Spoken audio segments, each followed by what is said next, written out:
Halo, selamat datang kembali. Gini deh, pernah kepikiran gak sih kenapa satu perusahaan yang sama bisa dianggap juara lingkuran oleh satu lembaga, tapi dicap pecundang sama lembaga lain?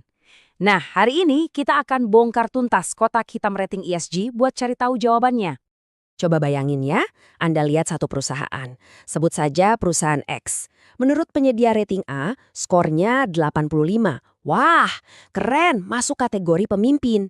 Tapi menurut penyedia B, skornya cuma 42, alias tertinggal jauh. Ini kan aneh ya.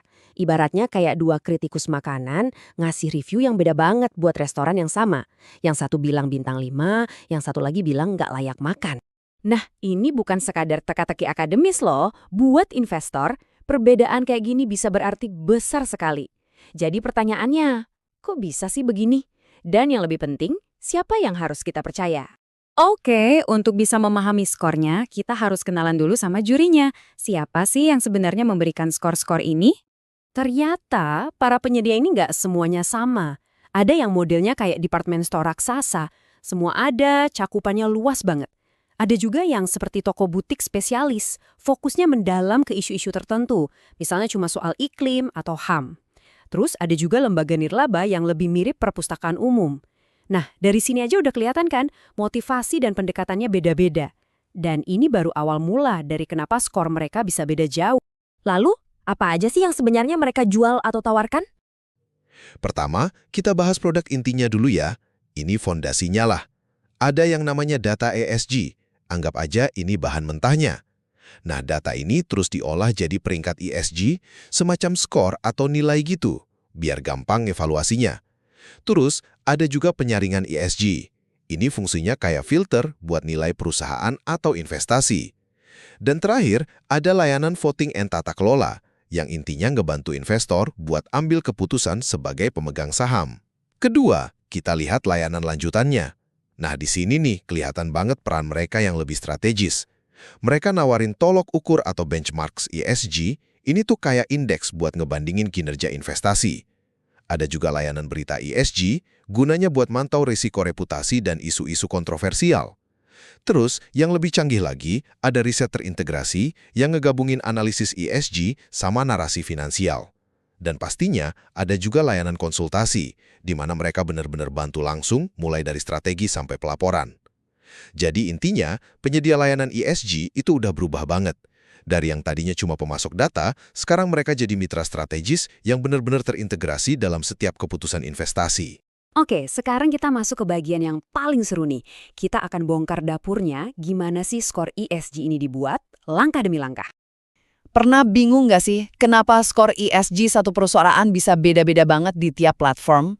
Nah, jawabannya tuh simple. Nggak ada satu cara tunggal buat menilainya, dan metode yang dipakai itu nentuin banget hasilnya. Pertama, ada 4 pendekatan utama nih. Ada yang namanya fundamental, ini fokusnya ke gimana isu ESG ngaruh ke duit perusahaan, ke cash flow dan valuasinya. Terus ada operasional, ini kayak ngintip ke dalam perusahaannya, lihat kebijakannya, proses internalnya, sampai manajemen SDM atau limbahnya. Ada juga yang berbasis pengungkapan, yang pada dasarnya cuma menilai seberapa bagus dan transparan laporan ESG yang mereka publikasikan.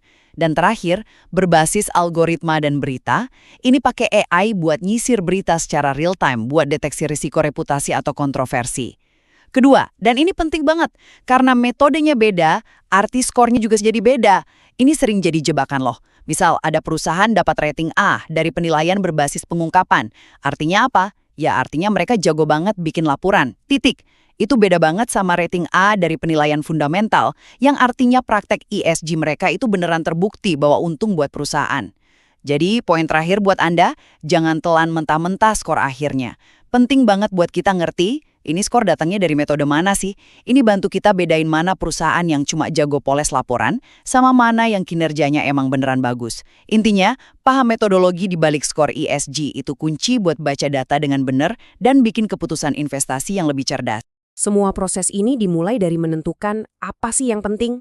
Soalnya, ESG itu nggak bisa dipukul rata.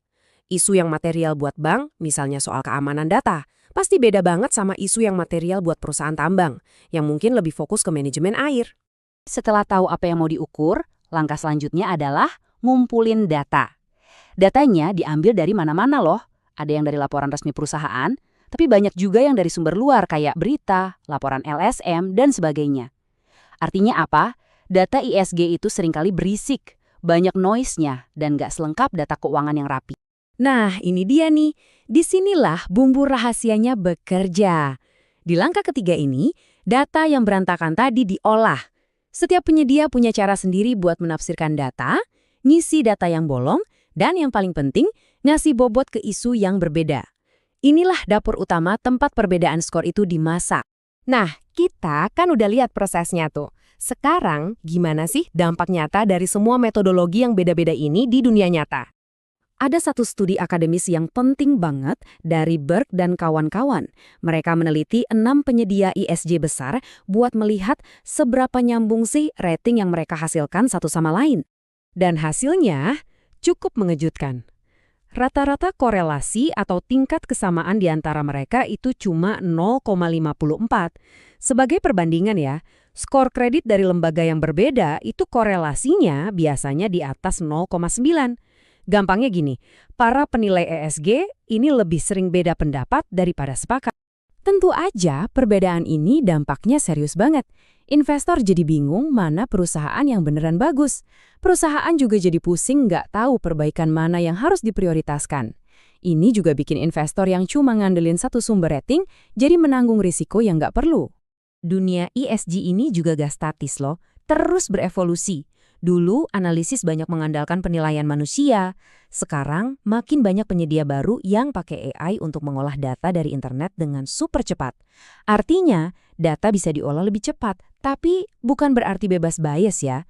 Algoritma kan juga punya opininya sendiri, tergantung siapa yang bikin. Jadi, inti dari semua ini sebetulnya bukan untuk mencari satu skor yang paling benar, tapi bagaimana kita bisa menggunakan semua informasi ini untuk jadi investor yang lebih cerdas dan kritis. Makanya, gak ada yang namanya penyedia terbaik untuk semua orang. Yang ada adalah yang paling pas untuk tujuan Anda. Coba tanya ke diri sendiri, Anda butuh apa? Butuh data historis yang panjang atau butuh update super cepat soal kontroversi?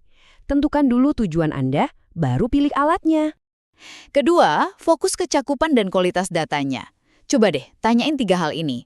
Berapa banyak perusahaan yang mereka cover? Seberapa jauh ke belakang data historis yang mereka punya? Ini penting loh buat analisis tren. Dan yang nggak kalah penting, seberapa sering datanya diupdate. Dunia ESG kan geraknya cepet banget, jadi data harus selalu relevan. Nah, yang terakhir, sesuaikan sama kebutuhan spesifik Anda. Ini nih yang sering jadi jebakan. Pastikan mereka meng-cover kelas aset yang Anda minati, entah itu saham, obligasi, atau yang lain. Terus lihat juga alat dan layanan yang ditawarin. Apa Anda beneran butuh alat penyaringan canggih atau cuma data mentahnya aja? Ingat, tujuannya bukan cari yang terbaik, tapi yang paling pas buat Anda.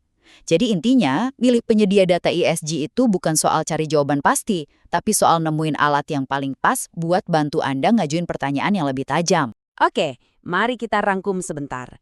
Jadi, pertama, para pemainnya beragam, dari departemen store sampai butik spesialis. Kedua, produk mereka juga macam-macam, dari data mentah sampai nasihat strategis. Dan yang paling penting, ketiga, prosesnya itu subjektif. Mereka mulai dengan menentukan apa yang penting, mengumpulkan data yang berisik, lalu pakai resep rahasia buat menghasilkan skor.